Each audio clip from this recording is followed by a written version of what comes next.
Thanks, everyone. So, Hello. Russ. Hello. James. Yeah, how are you doing? I'm doing well. We were talking last night in the little speakers event that we haven't actually seen each other since before COVID, I guess. Yeah, maybe 2018, something. Yeah. And we seem to be sort of conference buddies. I think you had a memory of me leading you around London late at night after QCon or something like that, which is probably... So I don't really remember QCon, but I do remember the alcohol that followed QCon to a certain degree. So that's not something that I would recommend, obviously. So I think the first thing we're going to talk about, if that's all right with you, is functional programming and your love of functional programming, really. So I wonder, maybe you could talk about how you sort of started with functional programming. Sure. And yeah, we'll go from that. Okay. Well, I think my experience with functional programming is similar to a lot of people's experience, where you start reading or seeing very smart people talking about this is a better way of doing it, and lots of reasoned arguments about why it is a better way, that you can reason about the code a little bit better, it's easier to test, and all that kind of stuff. And then my experience was running into an absolute brick wall of trying to figure out how could I possibly write practical programs with, functional programming is essentially a set of more or less arbitrary rules for how to write programs. And it's exactly, I was thinking about this coming into the conference today, it's exactly like back in the 60s or 70s or whatever, somebody saying, no, don't use GOTOs in your program anymore. And the reaction to that, which was, how the heck do I write programs without GOTOs? And of course, and slowly kind of unraveling the secret of how you do functional programming, and discovering that much of what people write and say about functional programming is well-meaning and correct and not helpful at all. And it's not helpful, so it's not helpful because it gets tangled up in terminology. It's not helpful because it's kind of describing the end result of a long thought process. And what's more helpful, what managed to help me sort of break through, is to start at the beginning and go through the thought process that leads to functional programming. Things like, these are an arbitrary set of rules that we're imposing on our program because we think it will make the code easier to understand, easier to reason about. Okay, if that's the starting point, then okay, I will follow you along to the point where maybe I will understand functional programming, maybe not, but maybe. And that's certainly more helpful than saying, oh, we have these things called monads, right? And that kind of thing. What do you mean you don't understand category theory? Come on, yes, get out. Right, yes, exactly, yeah.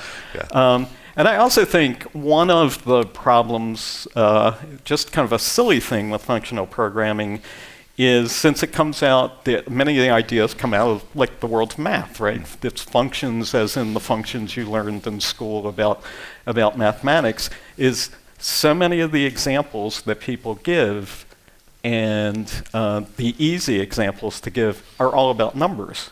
And while practical programs, yes, deal in numbers, we're much more likely to deal in text and structures and big conglomerates. It's all equally true. But it's just, if all you're talking about numbers, it's sort of hard to map that. Every sufficiently complicated piece of enterprise software starts with doing the Fibonacci sequence. Yeah. Right? It's a bit like the spherical racehorse in a vacuum from physics. Spherical chicken in a vacuum. But that's one of the so.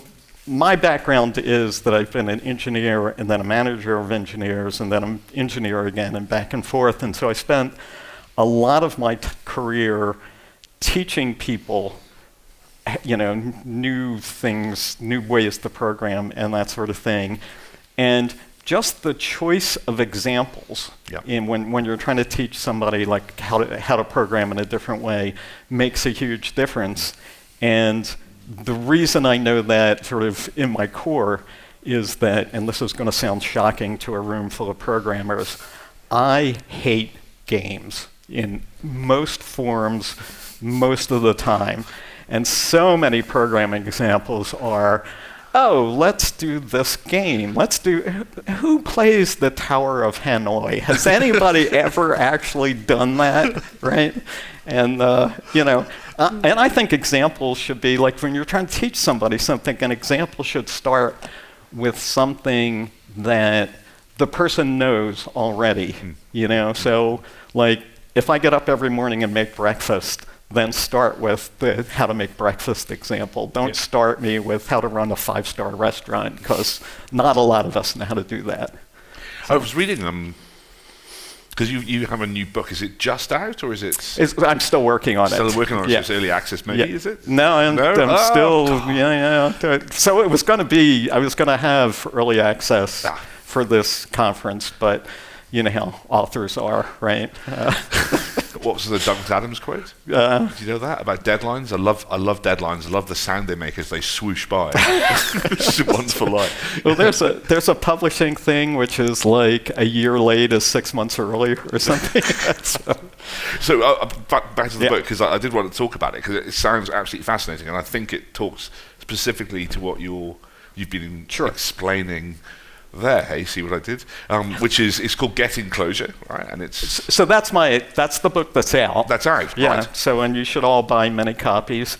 So Getting Clojure is a book about it's about the Clojure programming language, but it's really about how do I figure out functional programming given that I'm learning Clojure, because Clojure is such a functional language that if you really can program in Clojure, you are a functional program. You get it. It's not like, Scala or something. Nothing wrong with Scala, but you could be a Scala program and ignore the functional aspects of Clojure or of Scala. If you're a Clojure programmer and you ignore the functional aspects of Clojure, I think you could print "Hello World" and you'd be done.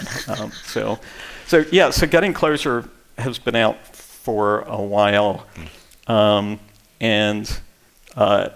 it's a book. So Clojure is a Lisp programming language, and it's a book that's trying to explain a Lisp programming language. And I wrote it a few years ago, and I started thinking about how I actually.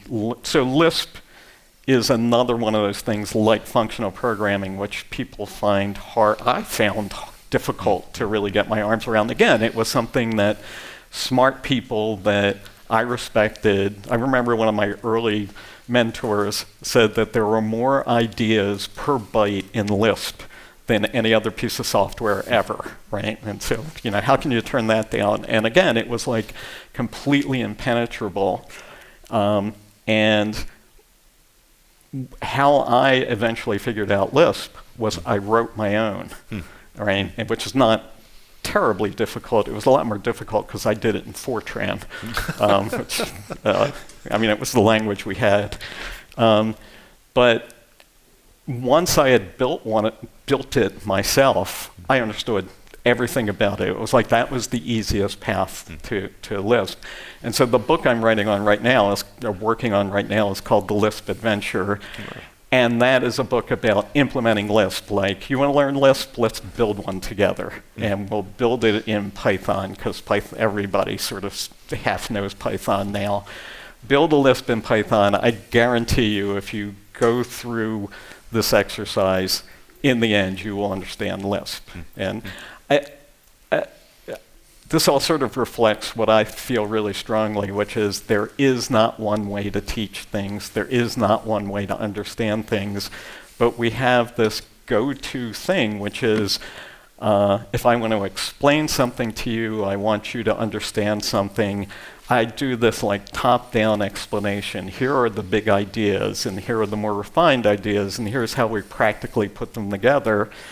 That works some of the time. That's fine, but it's not the only tool you have. If you're trying to understand, if you're trying to teach some software, maybe a good way to do that is to have the person implement a toy version of it, or something else. It's like I think explaining technical concepts is one of the few places where engineers tend to do a thing, see it fail, do it exactly the same way a second time, see it fail, and just repeat until there's no one left in the room. I don't know.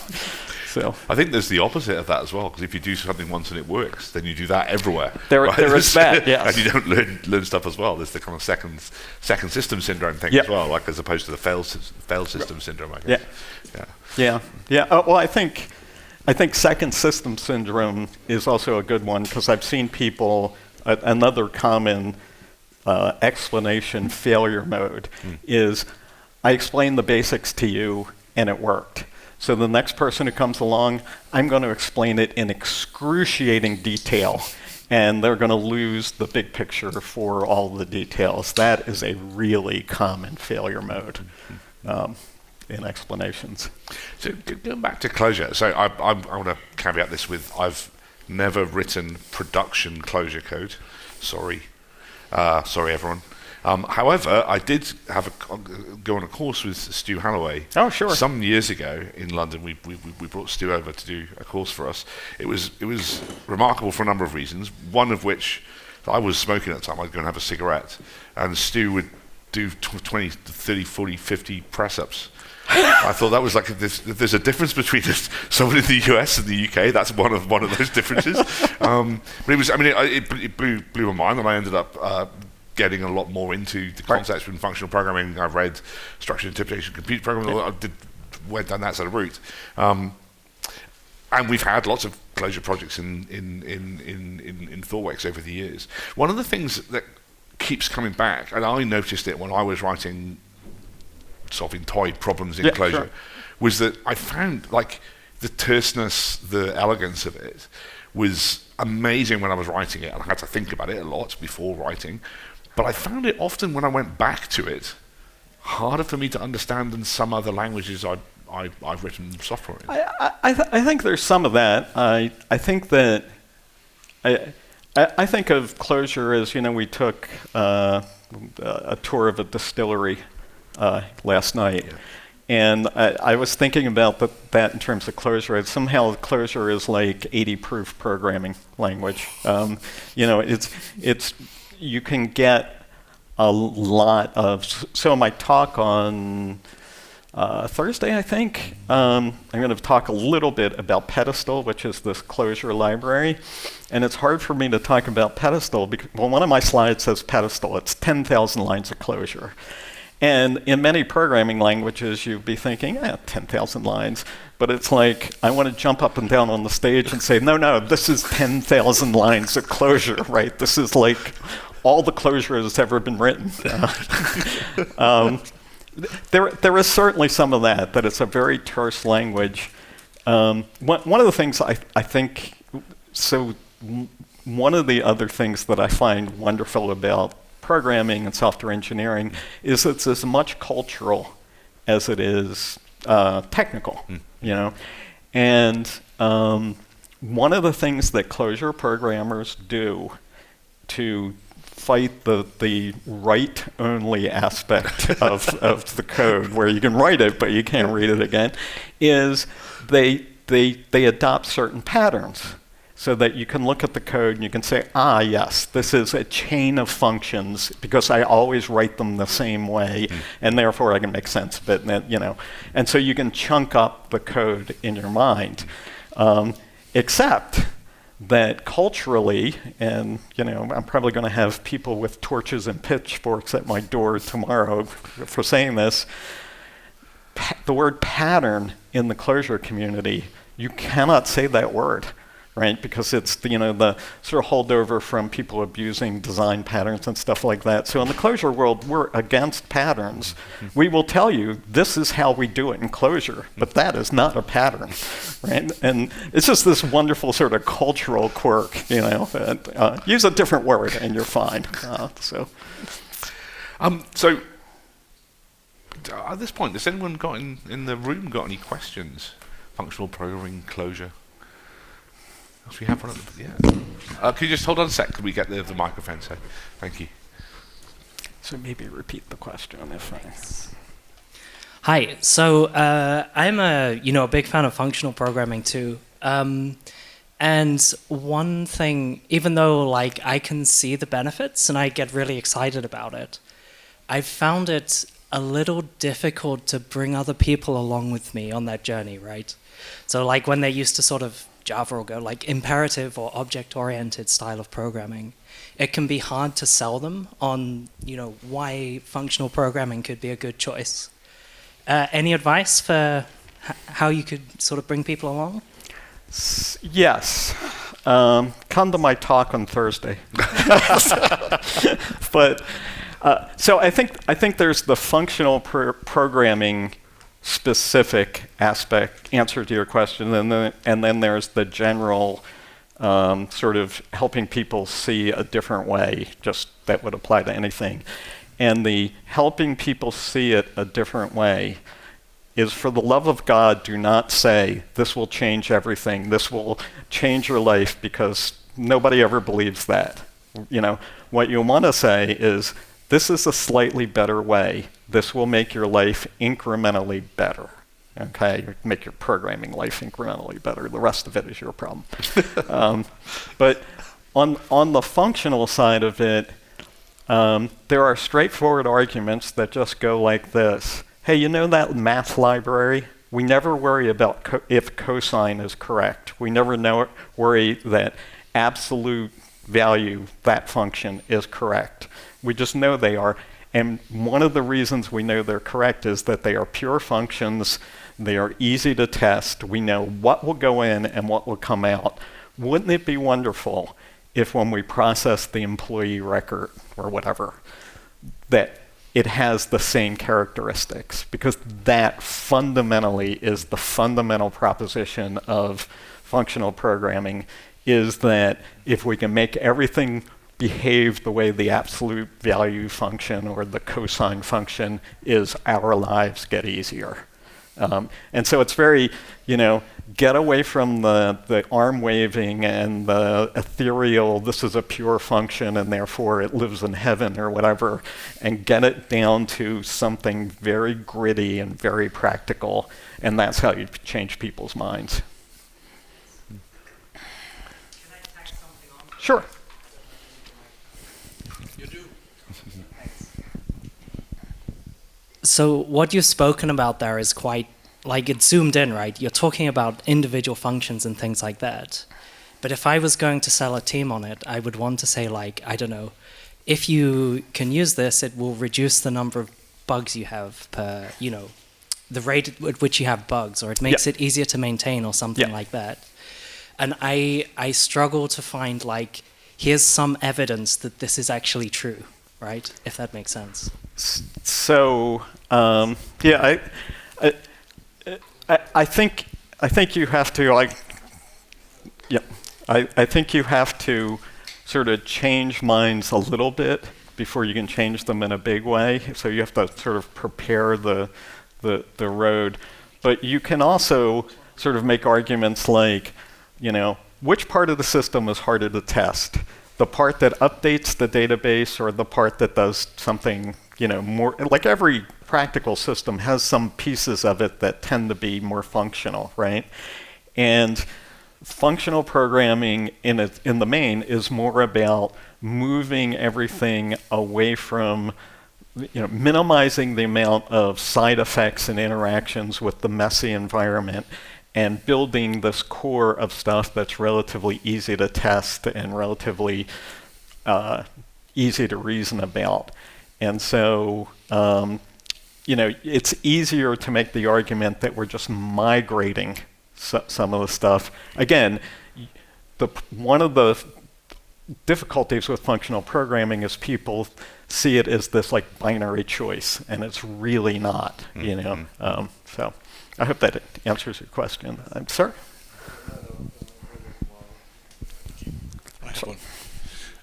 First, I want to apologise for seemingly name dropping. I have a podcast, and I was talking to Michael Feathers, and we were discussing functional programming and object-oriented programming. And he said something that resonated with me as an old-school object-oriented programmer: is that good object-oriented programming looks quite a lot like functional programming. It has minimal side effects, and it has, all of these kinds of things. We try and design to isolate those sorts of things. I just wondered what you thought about that as an idea, because it seems to me that we seem to try and build this wall, this divide between declarative and object-oriented programming and functional programming very often. So now, I have these two hats, right? I'm a fan of functional programming hat, and then I have a Clojure hat, which is very much overlapping. The Clojure idea is that data should be stupid, right? Data is just data. And then you have a bunch of functions that operate on the data, right? What is it? Better to have 1,000 functions operating on 3 pieces of data than 1,000 bits of data with 3 methods each, right? So I think that object-oriented code is about organizing your data, organizing your programs around the data. And very much the Clojure flavor of functional programming is, no, that's just conceptually awkward. It's not horrible, it's not horrendous, it's just conceptually awkward. And it's better to just say, the data is there, it's dumb, it's just there. And then we have very smart functions that operate on the data. So sure, you can take your object-oriented code and drive it in a functional way. And if I were you, I'd be all over that. If that's the way to get from here to there, yes, do that. If I'm starting from a clean sheet of paper, I might do something else. So. Just as a side note to that, if you don't mind. That's been my experience with, say, Java or C# over the years, is especially if you test drive your code, you tend to end up with these very small units of code, very small objects, which have probably small numbers of functions in them, which are tested and blah, blah, blah. So, that resonates strongly with me anyway, The immutability of the data is really the key thing, right? And then, you and I can sit down over a beer and argue about how it should be grouped together, but once you get to the point where you're saying, I shouldn't be mutating this data because that makes life hard, we're in essential agreement. I'll buy you a beer. So. Let me jump on that. I come from a world with everybody's favorite programming language, Java. And I'm used to just writing or preferring immutable data structures and functions without side effects, which are effectively functional. And when you can do this already there, you get all the benefits. And it also helps with people, of course.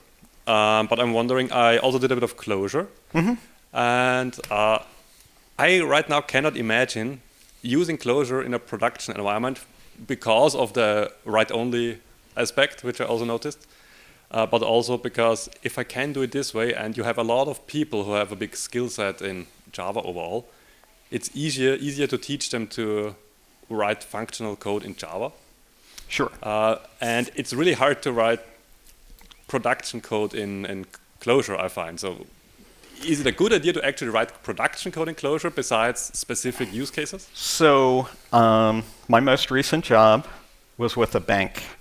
And so possibly the most boring application ever, to be honest, right? We're just moving money around, right? This bank, when I started, was a Clojure monoculture. Every line of production code was, more or less, was written in Clojure, okay? This bank has 100 million customers. So there's an existence proof that, yes, you can write. More about, not if you can probably, but does it make sense? So most applications are usually have a user interface and everything, and a lot of side effects that you have to do, like whatever, databases and so on. Right, so great question, because you're getting at, I think, one of the misconceptions about functional programming, which is really widespread. So I will say this, in the bank, the user interface is not written in Clojure.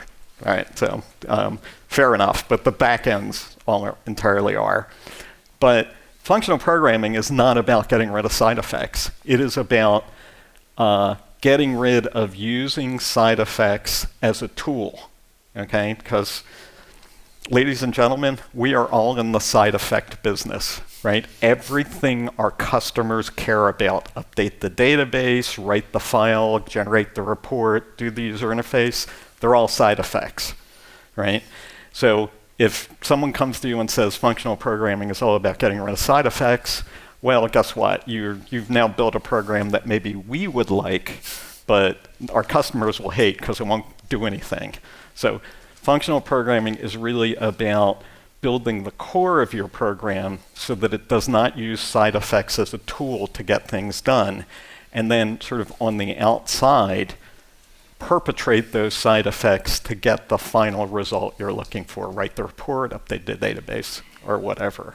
So I think your other point is this would be a hard transition to make, right? I've got people, they know how to do Java, and yes, that is a thing. But I was thinking about with this gentleman's question about sort of doing functional programming in Java, I've been around long enough, like I predate the object-oriented world, right? When I started, object-oriented programming was in an earlier stage of development than I think functional programming is today. And we had lots and lots of discussions about using these object things and nobody knows how the heck to do them, and we're going to have to retrain people. And there were lots of people, including me, who were writing object-oriented code in C, right? You did it by hand, and I think the parallel is there. So yeah, is it a difficult transition? Sure. Is it worth doing? I think that's up to you and your company and whatever. But these transitions, it's like how we, if I'm right, functional programming is sort of a transition you should make. Maybe I'm wrong, but there will be another one. It's how we make progress in the industry. We do different things. If you just think about your application and designing systems, a new paradigm, right? Like if I have to deal with a new paradigm, like maybe I'm going to put a message bus in my system or something like that, that's a day that ends in Y for engineers, right? That's like every day of the week we do that. This is just a larger scale one of those. I don't know if you can comment on this, but it also, for me, it's about diversity of thought as well, and diversity of technique. To have your mind open to, even if you're not using it every day, day-to-day basis, it made me a better programmer, understanding this. Yeah, I think there's something to, and it's great to hear people sort of talking about, I'm thinking about doing this, you tried out Clojure. I think, forget the industry and moving forward. How do you move forward in your own career, right? If you're not trying things out and, playing with stupid ideas, well, you should be. So. You heard it here first, folks. We're going to change it up a bit now, I think, because obviously, Russ, you're speaking twice at GOTO this time. And the second talk you're doing, the keynote, is called To the Moon. Yes. So, obviously, without talking about what you're going to talk about, as it were, can you just explain to me, explain a bit about why that topic's so important to you? So the To the Moon talk is tonight. It's tonight. Yeah. Okay. So don't. Sorry. Come along. I've seen it before. It's anyway. Yeah. No pressure. So I've done this talk before, and the first time I did this talk, a friend of mine went to the talk, and then after it was over, he said, I feel like I have heard this entire talk only 10 minutes at a time over lunch, right? And it's basically, it is talking about what I'm going to talk about, it's about the Apollo moon landings and the effect that it had on people. Forget about gathering up some moon rocks. That was great. Forget about the technology. It had this enormous effect on the people who were around. And it is. I think we have all. If you're doing this, you probably have all experienced a moon landing, and by that I mean you've all experienced a person, a product, a book, or something where you just wanted to stand up and say, "Yes, this is what I want to do." Right?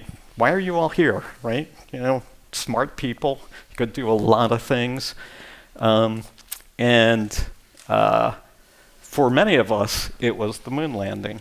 And so, but I think the difference between the people who experienced the moon landing and those of us who came after it is there isn't a single pivotal moment, maybe for most of you.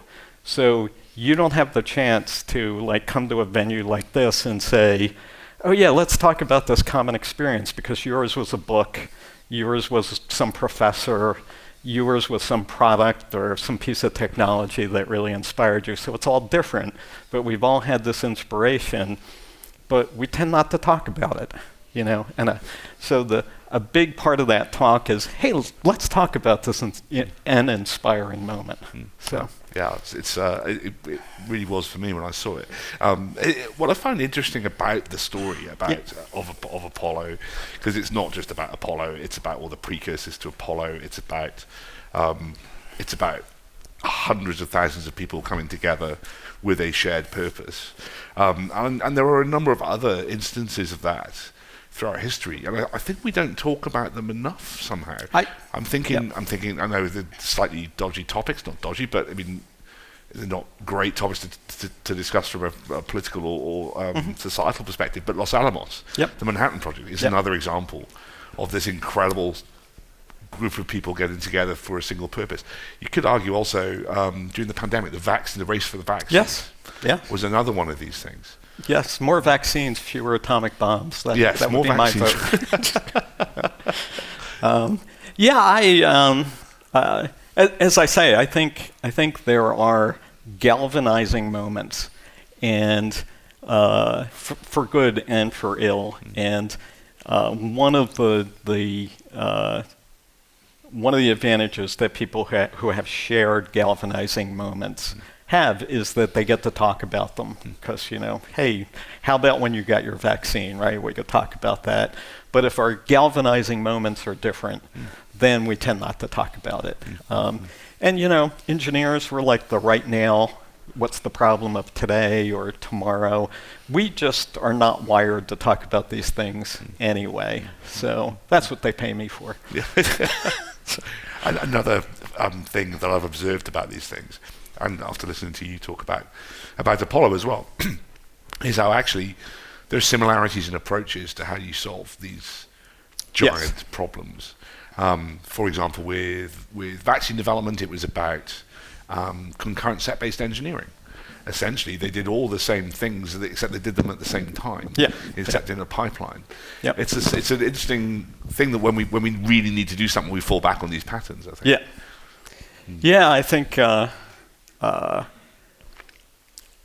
I think one of the interesting things about Apollo, and this is giving away, here's a spoiler from the talk, one of the interesting things about Apollo is they took the most insane engineering approach and made it work, which is, you know, I need to build this new, effectively a technology chain, right? I need to do A, and B depends on A, and C depends on B, all the way along.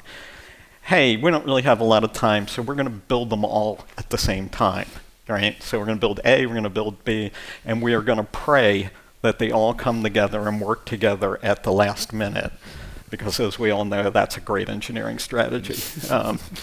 But they made it work. Does anyone have any questions at this point? There's one at the back.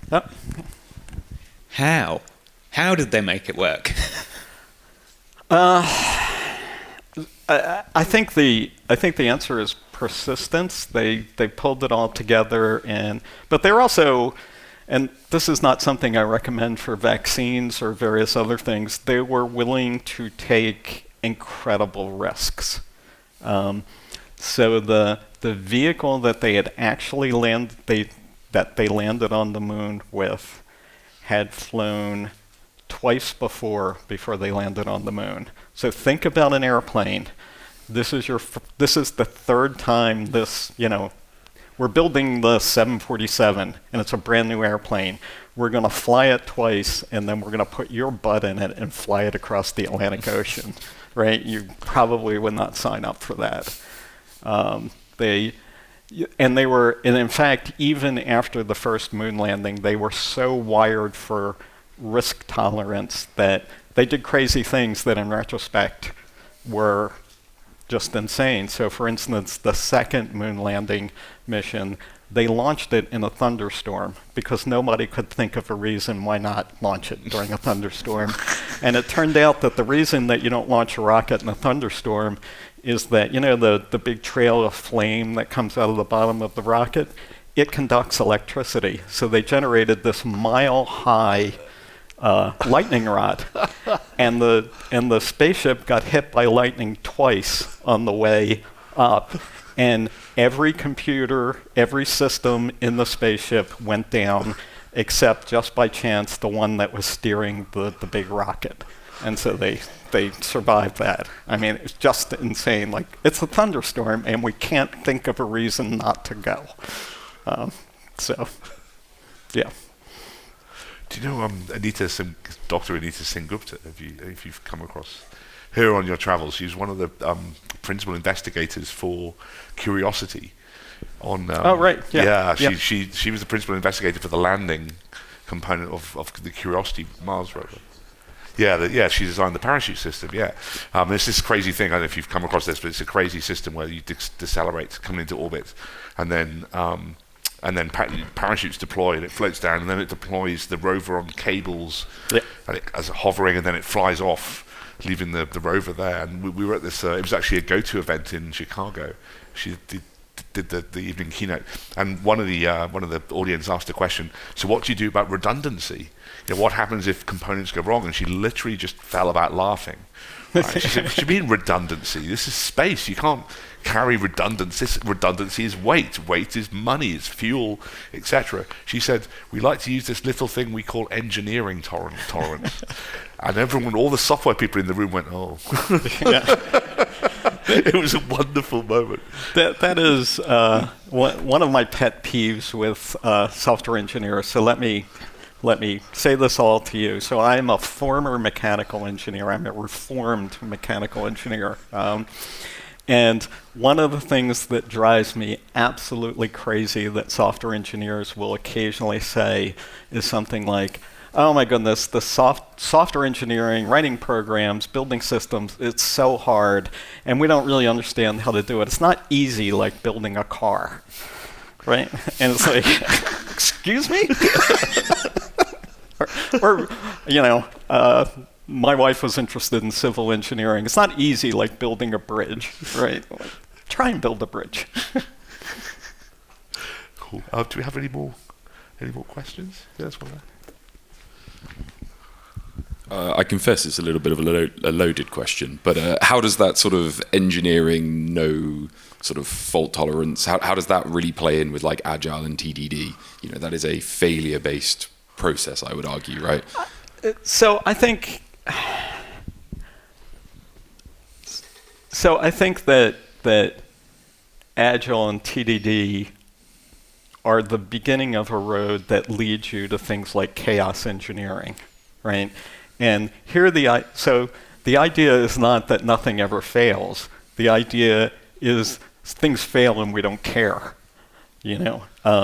And so the resiliency in your system is not to build a perfect system. It is to build a system that doesn't fail sort of from the outside in a significant way, So, in mechanical engineering terms, I would think of it as ideally we would build a system where nothing ever wears, but real engines, real brakes, they wear, but you just don't want them to like wear out and fail catastrophically, and that's what we're trying to get to with computer systems. You'll buy that, right? So we are lucky actually to have Russ here because he had to climb up some stairs, and he's not very good at heights apparently. But so that's Yeah, awesome. Do we have any final question from the audience? Otherwise, so if I could just since I do talk about the moon landing quite a bit, people will sometimes ask me if I want to be an astronaut, and I will quote something from, we were talking about the TV show The West Wing, and this is a line from The West Wing, which is, "I would make a great astronaut, except that I'm afraid of heights, enclosed spaces, and fire." Fantastic. Okay, well, I think that's probably the top of the hour. So thank you very much, Russ, for joining us. Thanks, everyone, Thank for you coming. for coming. Thank you.